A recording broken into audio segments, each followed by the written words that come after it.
जय हिंद। स्वागत है आप सभी का। देखिए, आप सभी के लिए BIS bureau of Indian standard में नई वैकेंसी ऑफिशियली आउट हो चुकी हैं। जो BIS है वो देखिए आपका डिपार्टमेंट ऑफ कंज्यूमर अफेयर, जो मिनिस्ट्री ऑफ कंज्यूमर अफेयर है, food and public distribution, government of India के अंडर काम करता है। यहाँ पर आपकी जो परमानेंट ऑफिशियल सेंट्रल गवर्नमेंट की वैकेंसी हैं वो आउट की गई हैं। और जो BIS का हेडक्वार्टर है वो आपका नई दिल्ली में है।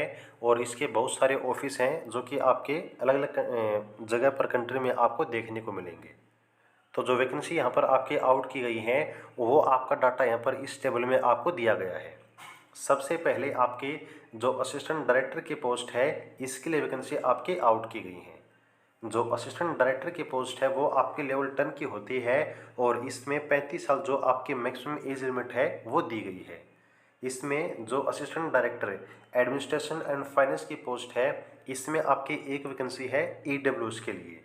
Then assistant director marketing and consumer affair के लिए आपकी एक वैकेंसी है OBC के लिए। और हिंदी के लिए जो है आपकी एक वैकेंसी है UR कैटेगरी के लिए। देन आपकी ग्रुप बी की पोस्ट है जिसमें personal assistant, assistant section officer और असिस्टेंट कंप्यूटर एडेड डिज़ाइन, ये आपकी तीनों लेवल 6 की पोस्ट हैं। और इनमें 30 साल जो है आपके मैक्सिमम एज लिमिट है। जो टोटल वैकेंसी हैं पर्सनल असिस्टेंट के लिए 27, असिस्टेंट सेक्शन ऑफिसर के लिए 43 और आपके असिस्टेंट के लिए कंप्यूटर के लिए 1 है। इसमें जो भी आपकी कैटेगरी है UR, EWS, SC, ST, OBC, उसमें कितनी वैकेंसी हैं अपनी पोस्ट के अनुसार वो आप देख सकते हैं। देन यहाँ पर देखिएगा जो आपकी अगली पोस्ट है वो लेवल 4 की पोस्ट है। इसमें आपकी stenographer, senior secretary assistant, junior secretary assistant, ये आपकी तीनों पोस्ट में जो एज लिमिट है 27 साल रहेगी। इसमें स्टेनोग्राफर की 19 है, SSA की 128 और जो आपकी GSA की पोस्ट है इसकी 78 वैकेंसी हैं। इसके बाद आपकी लेबोरेटरी टेक्निकल की जो पोस्ट हैं वो दी गई हैं। इसमें यहाँ पर देखिए टेक्निकल असिस्टेंट लेबोरेटरी के लिए जिसमें 6 आपके लेवल की पोस्ट दी गई हैं, इसमें 27 वैकेंसी हैं। और ये जो वैकेंसी हैं वो आपकी मैकेनिकल, केमिकल और माइक्रोबायोलॉजी इस डिसिप्लिन के अनुसार बांटी गई हैं। इसके बाद आपकी वैकेंसी आती है ग्रुप सी के लिए। ग्रुप सी में जो है आपकी सीनियर टेक्नीशियन की वैकेंसी है, इसमें लेवल 4 की पोस्ट है। और जो आपकी IT है उसकी ट्रेड के अनुसार वैकेंसी आपकी बांटी गई है, जिसमें कारपेंटर, वेल्डर, प्लम्बर, फिटर और इलेक्ट्रिशियन या फिर वायरमैन, इनकी वैकेंसी दी गई है। साथ में आपकी टेक्नीशियन की वैकेंसी है इलेक्ट्रिशियन और वायरमैन के लिए। ये आपकी जो पोस्ट है वो लेवल 2 की रहेगी। इसमें आपकी जो एज है लिमिट 27 साल है। और टेक्नीशियन के लिए आपकी एक वैकेंसी है। जो सीनियर टेक्नीशियन है इसकी आपकी 18 वैकेंसी हैं। अब हम बात करते हैं आपकी एजुकेशन क्वालिफिकेशन के बारे में। तो देखिए जो आपकी assistant director administration and finance की पोस्ट है, इसमें अगर आपने CA कर रखी है, 3 साल का आपका जो है रेलेवेंट फील्ड का एक्सपीरियंस है तो आप एलिजिबल होंगे। या फिर आपने MBA कर रखी है तो भी आप एलिजिबल होंगे। जो marketing and consumer affair assistant director की पोस्ट है, इसमें आपके पास MBA होनी चाहिए या फिर मास्टर डिग्री के साथ आपके पास PG का डिप्लोमा होना चाहिए इन मास कम्युनिकेशन। और 5 साल का जो एक्सपीरियंस है वो आपका रिलेवेंट फील्ड में होना चाहिए। देन जो असिस्टेंट डायरेक्टर हिंदी की पोस्ट है, इसमें जो है आपके पास मास्टर डिग्री या फिर PG की डिग्री होनी चाहिए हिंदी या फिर इंग्लिश में। और 5 साल का जो एक्सपीरियंस है वो होना चाहिए। पर्सनल असिस्टेंट की पोस्ट के लिए डिग्री होनी चाहिए। और जो कंप्यूटर प्रोफिशिएंसी टेस्ट है प्लस में आपका शॉर्ट हैंड टेस्ट है वो भी आपका कंडक्ट किया जाएगा। देन ASO की पोस्ट के लिए आपके पास बैचलर डिग्री होनी चाहिए। कंप्यूटर प्रोफिशिएंसी टेस्ट आपका जो है कंडक्ट किया जाएगा। और असिस्टेंट कंप्यूटर एडेड की पोस्ट के लिए बैचलर डिग्री होनी चाहिए प्लस में 5 साल का एक्सपीरियंस। या फिर बैचलर डिग्री साइंस में अगर आपके पास है तो जो एक्सपीरियंस है 5 साल का वो आपका ड्राफ्टमैनशिप में या फिर जो है आपका ऑटोकैड में होना चाहिए।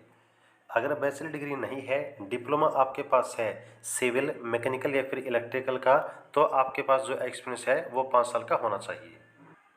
देन स्टेनोग्राफर की पोस्ट के लिए बैचलर डिग्री प्लस में आपका कंप्यूटर प्रोफिशिएंसी टेस्ट और आपका स्टेनो टाइपिंग टेस्ट। जो SSA की पोस्ट है इसके लिए बैचलर डिग्री प्लस में आपका जो कंप्यूटर प्रोफिशिएंसी टेस्ट है वो कंडक्ट होगा। इसके बाद जो आपकी जीएसए की पोस्ट है इसमें भी बैचलर डिग्री प्लस में आपका टाइपिंग टेस्ट और आपका कंप्यूटर प्रोफिशिएंसी टेस्ट। और टेक्निकल असिस्टेंट की पोस्ट के लिए जो है आपका 3 साल का डिप्लोमा जो भी आपका डिसिप्लिन है रिलेवेंट फील्ड है उसमें आपका होना चाहिए। इसके बाद सीनियर टेक्नीशियन की पोस्ट के लिए 10वीं प्लस में जिस ट्रेड से आपने आईटी कर रखी है इनमें से कोई भी एक आपके पास होनी चाहिए। और टेक्नीशियन की पोस्ट के लिए 10th प्लस में जो इलेक्ट्रिशियन या फिर वायरमैन की आपकी ट्रेड है इससे आईटी प्लस में आपके पास अप्रेंटिस भी होनी चाहिए। और देखिएगा जो सीनियर टेक्नीशियन है इसमें भी 2 साल का एक्सपीरियंस या फिर आपने अप्रेंटिस कर रखी हो तभी आप एलिजिबल होंगे। इसके बाद अगर हम बात करें आपके सिलेक्शन प्रोसेस की तो देखिए जो आपके असिस्टेंट डायरेक्टर की पोस्ट है इसका जो एग्जाम पैटर्न है वो आपका इस तरीके से आपको दिया गया है।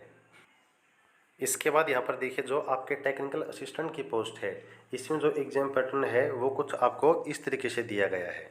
बाकी जो पोस्ट हैं जैसे कि एएसओ, पीए, स्टेनोग्राफर, एसएसए और आपका जेएसए, तो इन सभी में जो पेपर है वो आपका 150 नंबर का होगा। 150 क्वेश्चन आएंगे और 120 मिनट का टाइम मिलेगा। याद रखिएगा यहाँ पर जो टाइमिंग है वो आपका सब्जेक्ट में भी आपका अलग अलग दिया गया है। जैसे रीजनिंग में 35 मिनट, जीके में 20 मिनट, क्वांटिटेटिव एप्टीट्यूड में 25 मिनट और इंग्लिश में आपका 40 मिनट। और आपका रीजनिंग से और आपका इंग्लिश से 50 क्वेश्चन रहेगा, जीके से और मैथ से आपका 25-25। तो ये जब चीज़ें हैं जो है आप याद रखिएगा। यहाँ पर देखिएगा जो आपका इवेंट है यानी कि आपके ऑनलाइन फॉर्म जो रजिस्ट्रेशन है वो 9 सितंबर 2024 से स्टार्ट होंगे। एप्लीकेशन फॉर्म को फिल करने की जो लास्ट डेट है वो आपकी दी गई है 30 सितंबर 2024।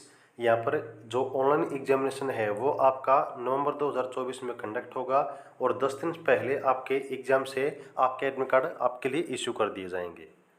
तो ये है जानकारी, उम्मीद करते हैं कि अच्छी लगी होगी। कोई भी डाउट अगर आपका रह जाता है तो आप लोग कमेंट सेक्शन में पूछ सकते हैं। आगे की जानकारी के लिए जुड़े रहिएगा और चैनल सब्सक्राइब जरूर कर लीजिएगा। जय हिंद।